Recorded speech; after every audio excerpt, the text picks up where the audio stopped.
Well, the wait is over. Israel's stranglehold on American politicians is finally being exposed. And of course, who would be exposing it? None other than Candace Owens. So we discussed yesterday how we all kind of know who JFK, but we keep doing this weird song and dance in America, like no, it's awkward. We don't want to say, well, things are adding up, and we've always known we weren't really waiting for the release of these files to vindicate us. It's very clear. Why else would you lock something down for this long? It's very clear who was involved.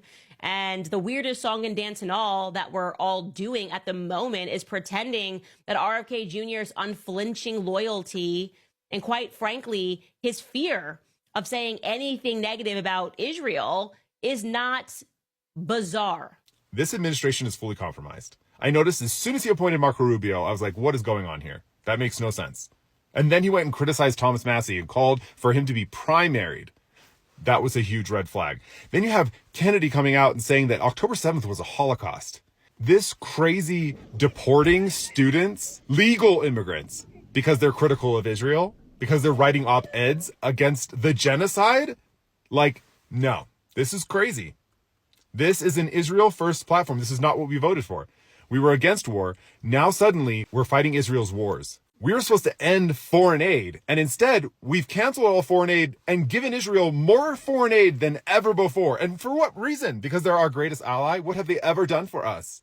What has Israel ever done for the United States of America except trick us into going to war in Iraq for weapons of mass destruction that weren't there?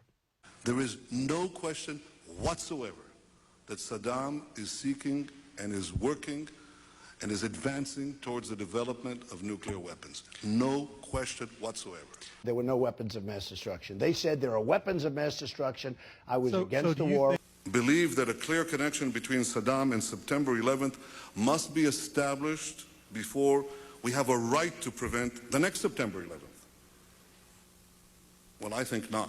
The Iraqis did not knock down. It was not Saddam Hussein that knocked down the World Trade Center. Okay, and nobody really knows why we went into Iraq. The more victories you amass, the easier the next victory becomes. The first victory in Afghanistan makes the second victory in Iraq that much easier. The second victory in Iraq will make the third victory that much easier. Going into Iraq may have been the worst decision anybody has made, any president has made in the history of this country. That's how bad it is, okay?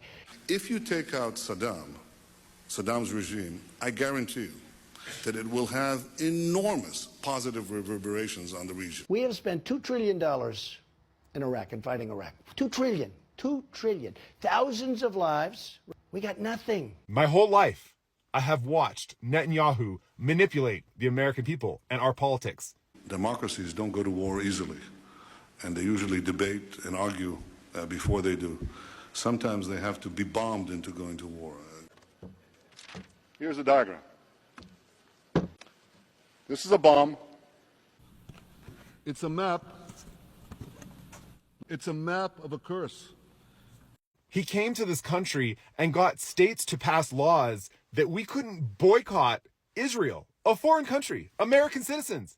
It's illegal for us to boycott a foreign country. בשנים האחרונות קידמנו בארצות הברית, ויש כבר ברוב המדינות שם, חוקים שמי שמחרים את ישראל נענש בעצמו. אז זה לא יעזור להם, אנחנו לא מתרגשים מזה, ואנחנו נלחמים בזה. Absolute insanity. That's what I've been railing against this entire time. And now Trump is in full support of this. They are terrified of Israel. Terrified.